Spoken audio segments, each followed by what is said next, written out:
This whole China trade is so important to your world and what you're looking at. What would you consider, Dewardrick, a good deal out of this face-to-face meeting with Trump and Xi?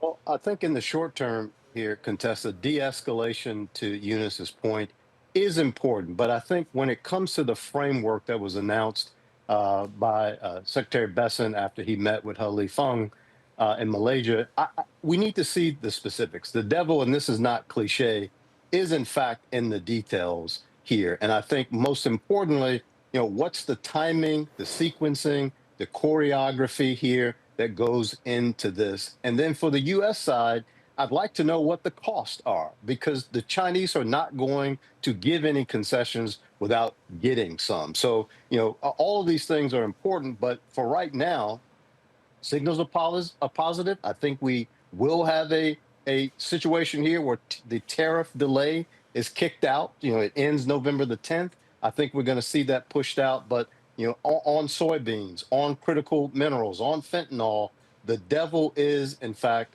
in the details. When are you going to buy the soybeans? How much? What exactly will it take to get that 20% removed on fentanyl? So these are the things that I'm looking for as the leaders meet later on in the week, Contessa. Soybeans that's a very politically important topic for the president and for his administration. It really matters when it comes to elections. Is it important economically? Well, look, I think when you look at the numbers, last year we had about $12.8 billion of soybeans purchased by China, nothing to date. So that's a significant hit to the agricultural sector here in the country. And to the degree that that impacts the economy, certainly it's a big deal. But, I need to know in the specifics, how much has China agreed to buy? Is it a bulk buy? Are there rolling purchases? There's a lot of devil still left in the details, Contessa. Are you concerned about the president giving up trade controls when it comes to our tech? This is an excellent question. Look, this is exactly where many people like me in DC sit. And I've said time and time again, we want to help our farmers without question.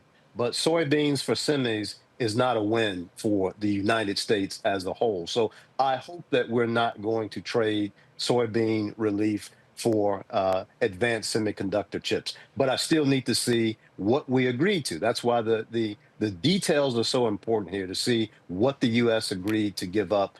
And soybeans for semis is not a win in my view.